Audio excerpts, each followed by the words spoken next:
Az idén újra nyílt Liget Galéria előtt állunk.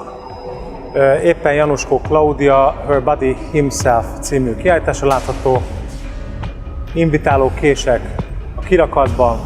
Szerintem egyet jelentenek. Nézzük meg!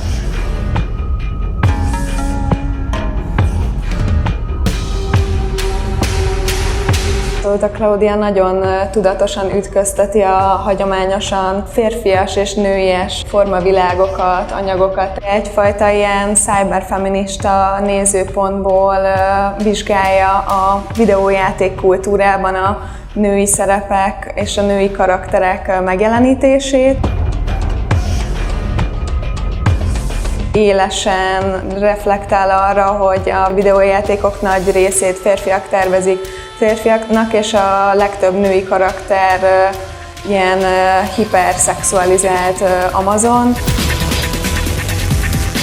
Egyre tudatosabban köti össze például a házi munkát ezzel a fajta videójáték kultúrás kritikával a Klaudia, ami már itt elkezdődött a késeknél, és folytatódik ebben a videómunkában. Hogyan lehet kis gesztusokkal talán kritizálni azt a status quo-t, amiben még mindig ezek a hagyományos szerepek fellelhetőek. De hogyan definiálnád a nőművészet fogalmát? Arra kell gondolni a nőművészet fogalmánál, hogy a saját női identitásukra tudatosan reflektáló alkotók, akik mondjuk simán lehet, hogy egyébként tényleg textillel dolgoznak, de valamiféle kritikai attitűd mentén. Egy politikai, társadalmi, identitásbeli kérdéseket tömörítő kategória. Tulajdonképpen csak nők hozhatnak létre nőművészetet?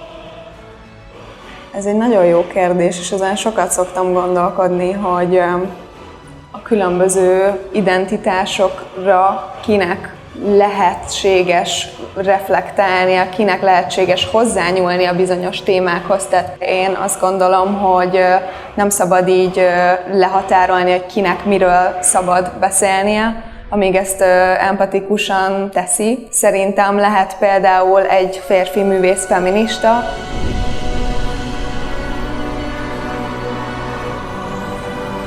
Mennyiben vállalt célja a programnak, hogy a Liget Galériának a szellemiségét tovább vigye, ugyanakkor mi az, ami új? 100%-ban szeretnénk továbbvinni igazából a korábbi értékeket, csak kiegészülne pár új dologgal. Például, ami mondjuk az én szakmai érdeklődésemből, meg kutatási területemből jön, az ökokritikus művészetnek a behozatala, a társadalmilag elkötelezett projekteknek a bemutatása.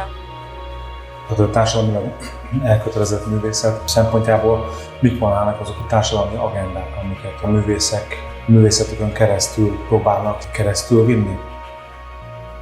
Egyfelől bármilyen feminista témakör releváns lehet itt a Ligetben, illetve posztkolonialista szempontok. Pont a napokban gondolkodtam azon, hogy mennyire nem látok például karibi művészeket egy budapesti kiállítótérben sem, és milyen jó lenne egy ilyen teljesen más földrészről, más perspektívából alkotó művészeket idehozni, és az ő szemszögükből mondjuk a rabszolgaság történetét vizsgálni.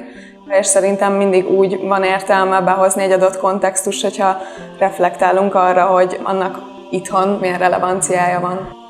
Azt érzem, hogy sokszor csak a régióra fókuszálunk, vagy esetleg Európára, és annyi olyan művészeti szcéna van, ami teljesen leesik a radarról, hogy ezt lenne nagyon jó behozni. Szeretnék olyan feltörekvő művészeknek lehetőséget adni, akik mondjuk máshol az intézményrendszer berendezkedése miatt nem kaphatnak lehetőséget.